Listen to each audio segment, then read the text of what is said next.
పాత్రిజీ ధ్యాన మహాయాగానికి స్వాగతం. ఈ భూమండలం మీద ఒక అద్భుతం ఏదైనా ఉంది అంటే అది పిరమిడ్. పిరమిడ్ అంటే మన కంటికి కనబడేది, ఆ పిరమిడ్ నిర్మించడానికి కనబడేటువంటి రాళ్ళు. కానీ ఆ రాళ్లతో నిర్మించినటువంటి ఆ పిరమిడ్ ఏదైతే ఉందో, ఆ యొక్క కోణం ఏదైతే ఉందో, ఆ కోణం విశ్వంలోని ఆ యొక్క శక్తిని అపారంగా స్వీకరిస్తుంది. అందుకే పిరమిడ్ కింద ఎవరైనా కూర్చొని ధ్యానం చేస్తే 3 రెట్లు అధికంగా శక్తి వస్తుందని చెప్తారు. ఇది సైంటిఫిక్గా ప్రూవ్డ్. పిరమిడ్లో ఏదైనా వాటర్ పెడితే ఆ వాటర్కి ఎంతో ఎనర్జీ వస్తుంది. పిరమిడ్లో టమాటాలు ఏదైనా కూరగాయలు పెడితే దాని లైఫ్ ఎక్కువ ఉంటాయి. పిరమిడ్ కింద పెట్టినటువంటి ఏ పదార్థమైనా అత్యంత శక్తివంతంగా తయారవుతుంది. అందుకే పత్రి సార్ కొన్ని వేల పిరమిడ్లు నిర్మింపజేశారు అందరితోటి. మరి ఈసారి పత్రిజీ ధ్యాన మహాయాగంలో మహేశ్వర మహాపిరమిడ్లో మనందరం ధ్యానం చేయబోతున్నాం. ఒక్కసారి మనం ధ్యానం చేస్తే ఆ యొక్క ధ్యాన శక్తి మనకు అపారంగా శక్తినిస్తుంది, అపారంగా మనల్ని స్ట్రెంథన్ చేస్తుంది.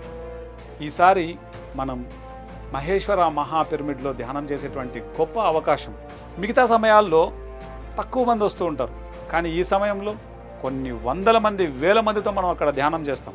పిరమిడ్లో ధ్యానం 3 రెట్లు అధికం, సామూహికంగా ధ్యానం చేస్తే 3 రెట్లు అధికం, ప్రకృతిలో ధ్యానం చేస్తే 3 రెట్లు అధికం, సంగీతంతో ధ్యానం చేస్తే 3 రెట్లు అధికం. పిరమిడ్లో సంగీత ధ్యానం, పిరమిడ్లో అందరం కలిసి ఒకే సమయంలో కొన్ని వేల మందితో ధ్యానం చేస్తాం. ఇంకెంత అద్భుతంగా ఉంటుంది చూడండి. విశేషమైన ప్రకృతిలో అన్నీ కలిపి ఇన్ని మల్టిపుల్ ఎనర్జీస్లో మనం ధ్యానం చేయబోతున్నాం. దాని యొక్క శక్తి చెప్పనలవి కాదు. మనం అవకాశాన్ని తప్పకుండా ఉపయోగించుకోవాలి. పిరమిడ్ని చూడడానికి ఎక్కడో గీజా పిరమిడ్ కోసం మనం ఈజిప్ట్ వెళ్తాం, కానీ పక్కనున్న పిరమిడ్ని మనం చూడం. భూమి మీద ధ్యానం చేసేటువంటి బిగ్గెస్ట్ పిరమిడ్ ఇది. సో మనందరం ఈ అవకాశాన్ని ఉపయోగించుకుందాం, పిరమిడ్లో చక్కగా ధ్యానం చేద్దాం. Thank you. Most welcome to Patriji ధ్యాన మహాయాగం.